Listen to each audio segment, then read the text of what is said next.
নতুন বছরের প্রথম দিনেই দক্ষিণ প্রশান্ত মহাসাগরের পূর্ব প্রান্তের ক্ষুদ্র দেশ ফিজিতে ধর্ষণের শিকার হয়েছেন ভার্জিন অস্ট্রেলিয়া এয়ারলাইন্সের 2 নারী কেবিন ক্রু। পাশাপাশি তারা চুরির শিকার হয়েছেন। এই ঘটনায় ক্ষুব্ধ হওয়ার পাশাপাশি বিষয়টি নিয়ে তদন্ত করা হচ্ছে বলে জানিয়েছে ফিজি সরকার। আন্তর্জাতিক গণমাধ্যম রয়টার্সের প্রতিবেদনে এমন তথ্য পাওয়া গেছে।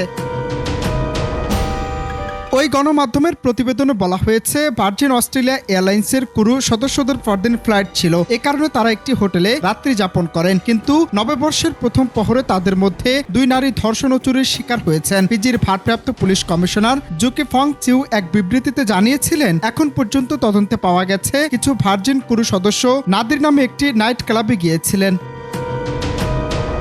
সেখানে দুর্ভাগ্যবশত নাইট ক্লাব থেকে বের হয়ে হোটেলে ফিরে যাওয়ার সময় পুরুষ সদস্যদের মধ্যে 2 নারী চুরি ও ধর্ষণের শিকার হয়েছেন। ফিজির উপ-প্রধানমন্ত্রী ও পর্যটন ও বেসামরিক বিমান চলাচল মন্ত্রী উইলিয়াম গ্যাবোকাই এক বিবৃতিতে ঘটনার নিন্দা জানান এবং দুঃখ প্রকাশ করেছেন। তিনি জানিয়েছেন, এ ঘটনা তদন্ত করা হচ্ছে। এ ঘটনায় এরই মধ্যে একজন সন্দেহভাজনকে জিজ্ঞাসাবাদ করা হয়েছে এবং সেই সাথে তদন্ত চলমান রয়েছে।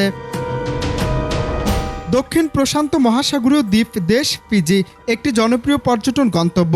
গত নভেম্বর মাসে এখানে ৭৭,০০০-এর মতো পর্যটক ভ্রমণ করতে গিয়েছিল। এসব পর্যটকদের মধ্যে বেশিরভাগই অস্ট্রেলিয়া, নিউজিল্যান্ড এবং উত্তর আমেরিকা থেকে আসা। অস্ট্রেলিয়ার পররাষ্ট্র বাণিজ্য বিভাগ রয়টার্সকে জানিয়েছে, তারা এই ঘটনা সম্পর্কে অবগত, তবে এ বিষয়ে তারা কোনো মন্তব্য করতে রাজি না। তবে বিষয়টি গুরুত্বের সাথে দেখছে তারা।